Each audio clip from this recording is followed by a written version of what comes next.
大家好，我是门诊护理师严静云。今天我所要讲的主题是活跃老化、妇幼保健、心理健康促进及病患就医与用药安全，以及烟害防治、咳嗽理解宣导。卫生福利部卫生教育计划推动的有3个重点，第一个是活跃老化，第二妇幼保健，第三心理健康。那在活跃老化的部分，我们分了2个重点。第一个是高龄营养新时代。那在高龄者6大类食物中，经过统计，摄取不足盛行率最高的前3名是乳品类、蔬菜类以及水果类。另外还有坚果种子类食物也是摄取不足的状况。那我们希望其提升高龄者对于我的餐盘、均衡饮食图像以及口诀知晓度，落实正确3好1巧饮食原则，协助民众建立均衡饮食的健康生活形态。在我的餐盘这一个饮食图像当中，有一个口诀：第一，每天早晚1杯奶；第二，每餐水果拳头大；第三，菜比水果多一点；第四，饭跟蔬菜一样多；第五，豆鱼蛋肉1掌心；第六，坚果种子1茶匙。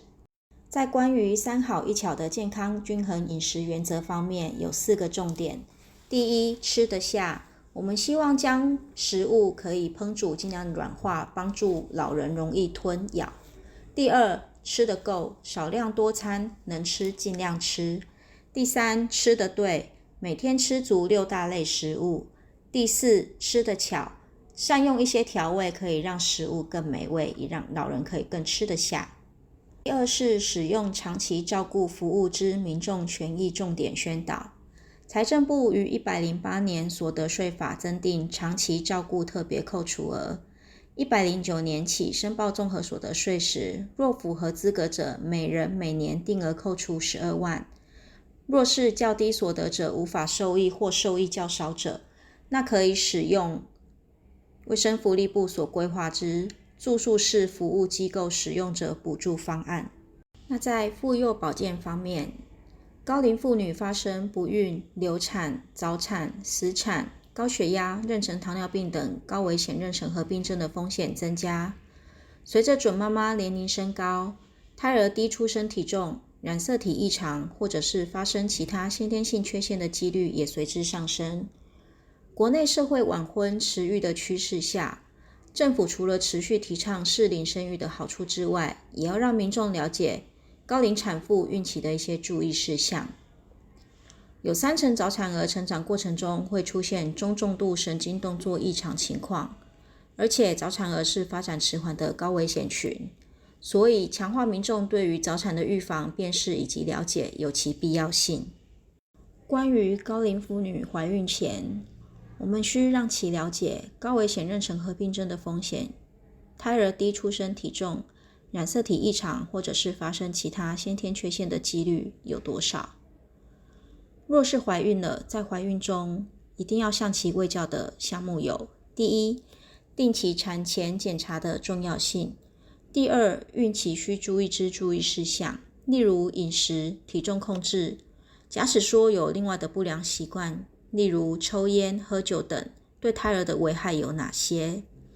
第三，需注意的危险征兆或者是早产的征兆，例如腹痛、出血、胎动减少等等。若是胎儿有早产的状况，必须提供早产儿照护资讯，例如哺乳、矫正年龄的计算等。在心理健康方面，我们有分为2项：第一，孕产妇心理健康；第二，青少年网络成瘾。在关于第一点，孕产妇心理健康方面，根据世界卫生组织的资料显示，最常见的是忧郁症，平均产后4周会出现征兆，第3个月会迈入高峰，可长达1年，甚至严重情况下可能会导致自杀或者是杀子后自杀的问题。第二，青少年网络成瘾卫教宣导。随着网络普及，上网成为青少年常见压力因应、情绪调节的方式。过度使用网络造成的负面影响日益严重，建议加强青少年压力因应、情绪调节以及对网络成瘾的认识。在孕产妇心理健康方面，认识孕产妇心理健康含产后忧郁症的征兆以及因应方法，可以提供孕产妇以及配偶、家人或者亲友了解不同孕期的身心变化，以及忧郁症的征兆，还有其因应方法有哪些。了解孕产妇心理健康以及产后忧郁症求助的管道，孕产妇可应用以下的资源。第一，网站上孕产妇心理健康单张、卫教影片、资讯等。若需要心理咨询，可拨打24小时的免付费1925安心专线，或者是可到各县市社区心理卫生中心、医疗院所寻求帮助。第二，青少年网络成瘾卫教宣导。一、针对青少年及其家长进行网络成瘾的特征以及相关因素之卫教宣导，提高民众对于网络成瘾的敏感度，适时寻求协助。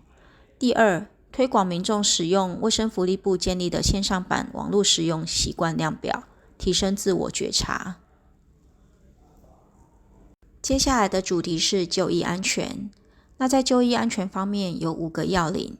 第一，看病时多发问。第二，自己病情要关心。第三，检查结果问仔细。第四，重要决定多讨论。